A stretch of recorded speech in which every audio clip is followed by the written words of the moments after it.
Ego, the invisible tyrant within us. It whispers in our victories and roars in our failures. It blinds us with pride, deceives us with self-importance, and distances us from truth.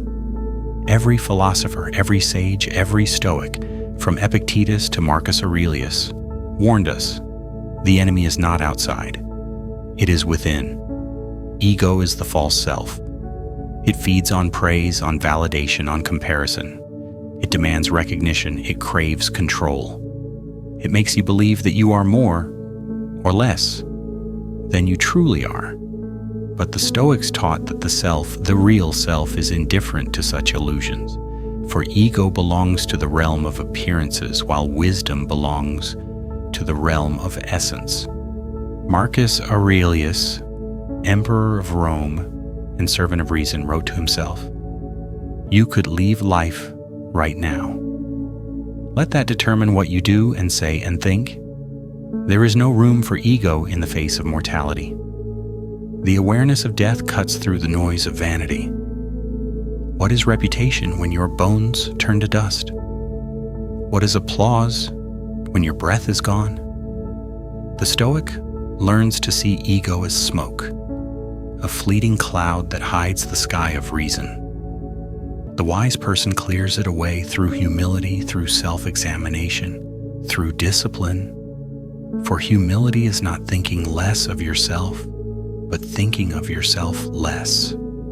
Epictetus, born a slave, taught that we control only our judgments, our choices, our actions, not what others think of us. To chase reputation, he said, is to surrender freedom. The ego binds itself to approval. The Stoic breaks those chains. When you stop caring who praises you, you begin to see clearly what must be done. Seneca wrote, "It is the power of the mind to be unconquerable." But the ego, unchecked, weakens that power. It takes offense, demands status, clings to possessions. It cannot stand correction. It cannot bear to be wrong. And yet, what is philosophy but the love of truth? What is truth but the death of ego? The Stoic way demands honesty, brutal, unflinching honesty with oneself. When you act, ask, am I doing this for virtue or for vanity? When you speak, ask, am I seeking truth or applause? When you fail, ask, am I learning or merely protecting my pride? For ego is subtle. It hides even in humility, even in virtue. You may renounce wealth only to boast of your simplicity. You may reject power only to take pride in your restraint. Thus, the Stoic remains vigilant. Every day is a battle, not with others, but with the self that seeks to rise above others. Marcus reminded himself, do not waste the remainder of your life in thoughts about others, unless it benefits the common good. The ego obsesses over status, over being liked or feared. But the Stoic mind concerns itself only with the good, the just, the disciplined, the kind. For fame and scorn are equally indifferent. Only character endures. Consider how fragile the ego is. One insult, one failure, one rejection, and it collapses. But the soul, guided by reason, stands firm. It understands that what matters is not what happens, but how we respond. Praise cannot improve virtue, nor can criticism destroy it. The wise person is unshaken because they live by principles, not by pride. When the ego dies, peace begins. Without the need to be right, you can listen. Without the hunger to be admired, you can serve. Without the fear of being small, you can grow. To be free of ego is not to be nothing. It is to be pure, present, whole.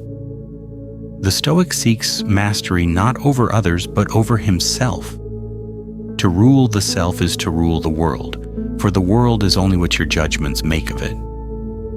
Epictetus said, when someone provokes you, remember, it is your own opinion that has provoked you. Ego reacts, reason reflects, ego defends, Wisdom learns. Let us therefore practice the art of stepping back from praise, from anger, from self-importance, and observe the movement of the mind.